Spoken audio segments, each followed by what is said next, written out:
আসসালামু আলাইকুম।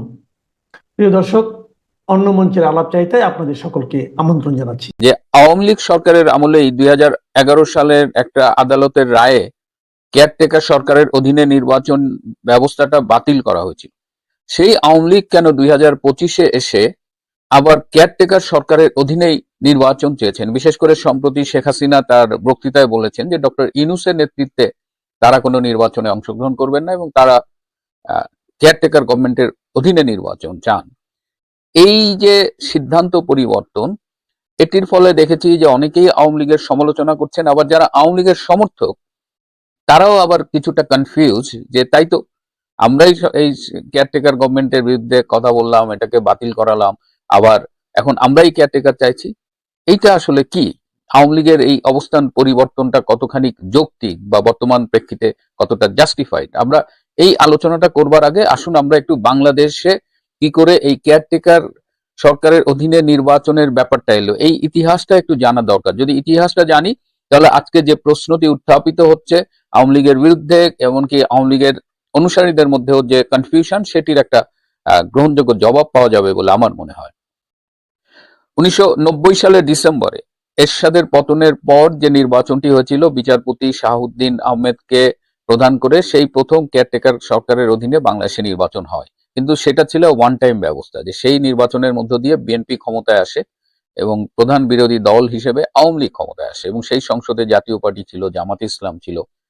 তো সেই মোটামুটি 91 সালের সেই নির্বাচনের পর দেশটা কিন্তু চলছিল, একটা গণতান্ত্রিক প্র্যাকটিস চলছিল, কিন্তু সেইখানে বাগড়া দেয় 1994 সালের 20শে মার্চ মাগুরা সংসদীয় আসন 2, সেখানে একটা উপনির্বাচন হয়েছিল এবং সেই নির্বাচনে দেখা গেছে যে একেবারে কারচুপি কাকে বলে, কত প্রকার ও কি কি।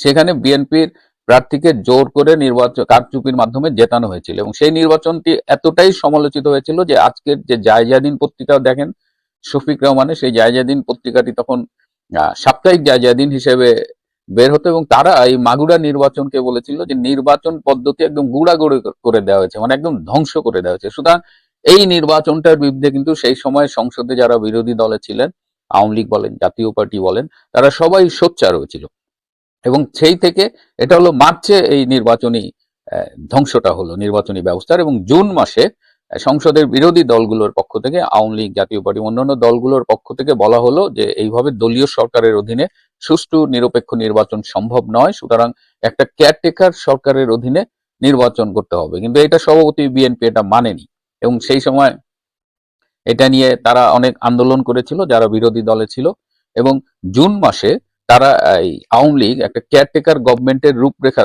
প্রদান করে জাতির সামনে, যে এই ফর্মে কেয়ারটেকার গভর্নমেন্ট হতে পারে এবং তারা গভর্নমেন্টকে 27শে ডিসেম্বর পর্যন্ত একটা আলটিমেটাম দিয়েছিল যে সে যেন কেয়ারটেকার গভর্নমেন্টের অধীনে নির্বাচন হবে এই দাবিটি মেনে নেয়।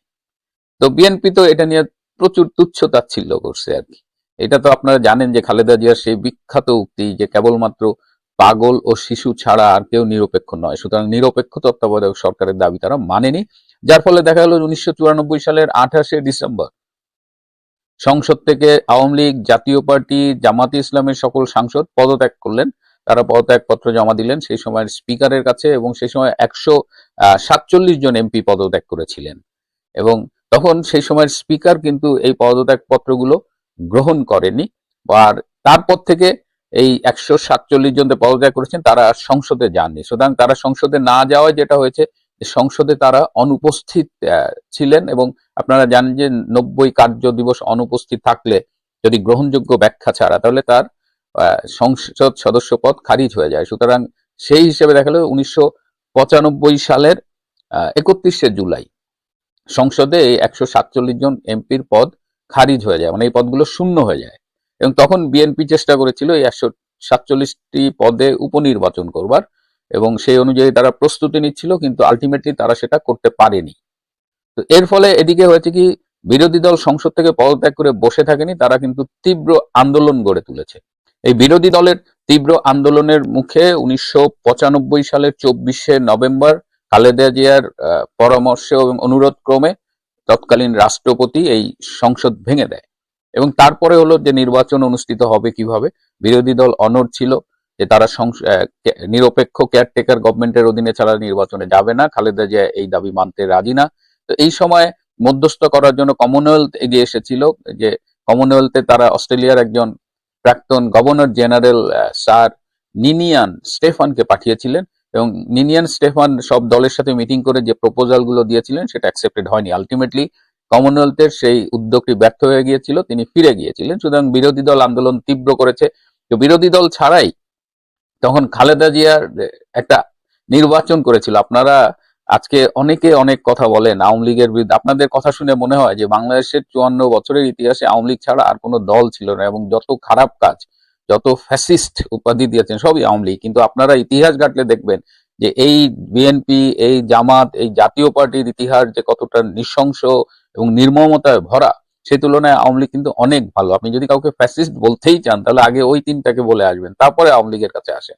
তো 1996 সালের 15ই ফেব্রুয়ারি বিরোধী দলবিহীন এই আওয়ামী লীগ, জাতীয় পার্টি, জামাত এরা কেউ অংশগ্রহণ করেনি, একটা নির্বাচন জোরপূর্বক বিএনপি অনুষ্ঠিত করেছিলেন, এবং সেই নির্বাচনে 278টা আসনে বিএনপি জয়লাভ করেছিল।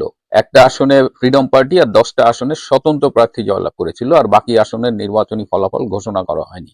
এবং সেই 15ই ফেব্রুয়ারি নির্বাচনের আগের দিন 14ই ফেব্রুয়ারি সারা দেশব্যাপী সহিংসতায় 12 জন মারা গিয়েছিল। এবং সেই সময় নিউ ইয়র্ক টাইমস কিন্তু, এই যে 12 জনের কথা বললাম, এই ফিগারটা আমি নিউ ইয়র্ক টাইমসের একটা রিপোর্ট থেকে নিয়েছি। নিউ ইয়র্ক টাইমস সেই সময় বলেছিল যে এই নির্বাচনে 10%-এর কম ভোটাররা ভোট দিয়েছেন, মানে, এবং সেই এই যে ভোটারবিহীন 15ই ফেব্রুয়ারি নির্বাচন, সেটা বিরোধী দলকে নৈতিকভাবে আরো স্ট্রং করে দিয়েছিল, এবং তারা তখন বলেছিল যে জনগণ এই নির্বাচন বয়কট করেছে, সুতরাং আমরা এই নির্বাচন মানি না, কেয়ারটেকারের অধীনেই নির্বাচন হতে হবে। এবং এই চাপের মুখে মার্চ মাসে খালেদা জিয়া তখন এই মার্চ মাসের 21 তারিখে, মার্চ মাসে যে সংসদটা প্রথম অধিবেশন আহ্বান করেছিল, সে 21শে মার্চ, 96 সালের 21শে মার্চ এই কেয়ারটেকার গভর্নমেন্টের, নিরপেক্ষ কেয়ারটেকার অধীনে নির্বাচন হবে সেই বিলটা উত্থাপন করা হয়েছিল, এবং সেটা পাশ করা হয়েছিল। এবং সেই সময়ে এই 21শে মার্চ যখন বিলটা উত্থাপিত হয়, তখন 23শে মার্চ সচিবালয়ের সামনে, আপনাদের মনে আছে যে জনতার মঞ্চ গঠিত হয়েছিল। সেই সময় ঢাকা শহরের প্রথম নির্বাচিত মেয়র মোহাম্মদ হানিফের নেতৃত্বে জনতার মঞ্চ গঠিত হয়েছিল, এবং সেই জনতার মঞ্চে কিন্তু বেসামরিক মানে যারা রাজনীতি করেন তারা তো ছিলেনই, সরকারি সচিবালয় থেকে সচিব এবং সরকারি কর্মচারীরাও বেরিয়ে এসে যোগ দিয়েছিলেন। এবং সেই সময় অধিকাংশ সচিব তৎকালীন রাষ্ট্রপতির সাথে দেখা করে এই খালেদা জিয়ার এই মানে অনির্বাচিতই বলা যায় 15ই ফেব্রুয়ারির যে নির্বাচন, তার যে সরকার, তার বিরুদ্ধে অসন্তোষ প্রকাশ করেছিল। সুতরাং সেই হলো মানে একটি নির্বাচনী ব্যবস্থা ধ্বংসের প্রেক্ষিতে, এবং যে কাজটি করেছিল বিএনপি, তার প্রেক্ষিতে সম্মিলিতভাবে বিরোধী দলগুলো তারা দাবি জানিয়েছিল, এবং তার প্রেক্ষিতেই কিন্তু এই নিরপেক্ষ কেয়ারটেকার সরকারের অধীনে নির্বাচন হওয়াটা এইটা আসে। এবং তারপরে 1996 সালে নির্বাচন হয় জুন মাসে। তখন প্রধান বিচারপতি সদ্য সাবেক হাবিবুর রহমান ছিলেন চিফ অ্যাডভাইজার। তো সেই নির্বাচনে আওয়ামী লীগ ক্ষমতায় আসে, কিন্তু মানে ব্যাপক সংখ্যাগরিষ্ঠতা তারা পায়নি, কিন্তু ওই সংসদটাও ব্যালেন্স ছিল। এবং বাংলাদেশের ইতিহাসে প্রথম এবং সম্ভবত বলা যায় শেষবারের মতো 2001 সালের জুলাই মাসে শেখ হাসিনা ক্ষমতা হস্তান্তর করেন মানে সেই সময় তত্ত্বাবধায়ক সরকার, যার প্রধান ছিলেন বিচারপতি লতিফুর রহমান।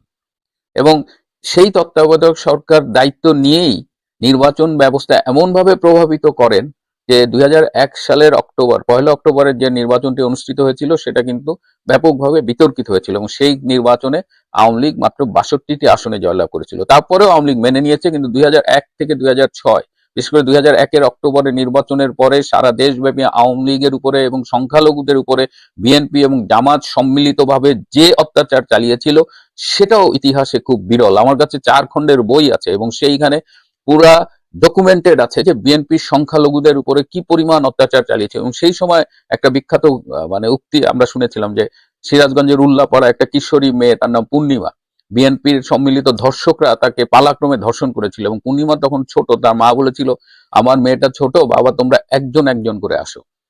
তো সেই বিএনপি জামাত যখন আজকে আওয়ামী লীগের সমালোচনা করে, গণতন্ত্রের কথা বলে, নির্বাচনের কথা বলে, তখন আপনাদের হয়তো স্মৃতিভ্রম হতে পারে, কিন্তু আমি কিন্তু এটা ভুলিনি। এবং আমাদের ইতিহাসে আবারও বলছি যে বিএনপি জামাতের বাংলাদেশের শাসনকালীন যে নির্মমতা আমরা দেখেছি, সেটা আমাদের ভুলে যাওয়া উচিত না। তারপরে কি হলো, এই 2001 থেকে 2006 হলো বাংলাদেশের ইতিহাসে, রাজনীতির ইতিহাসে একটা দুঃশাসনের কাল। 2004 সালের 21শে অগস্ট এই তারেক রহমান হাওয়া ভবন থেকে জামাতের এবং আরো জঙ্গিদের সহায়তায় প্ল্যান করেছিল আওয়ামী লীগ নেতৃবৃন্দকে টোটাল এলিমিনেট করে দেবে, একদম নিশ্চিহ্ন করে দেবে, গ্রেনেড হত্যা করে মেরে ফেলবে।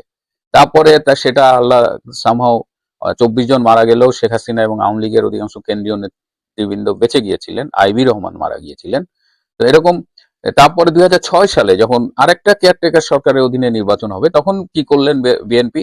এই কেয়ারটেকার ব্যবস্থাকে আবারও বিতর্কিত করলেন, কারণ সেই হিসেবে সদ্য প্রাক্তন প্রধান বিচারপতি কে হবে সেটা স্বাভাবিক, কিন্তু সেটাকে আবার ইনফ্লুয়েন্স করার জন্য তারা সেই সময় বললেন যে প্রধান বিচারপতির অবসরের বয়স বাড়াতে হবে। প্রধান বিচারপতির অবসরের বয়স বাড়ালে কি হবে?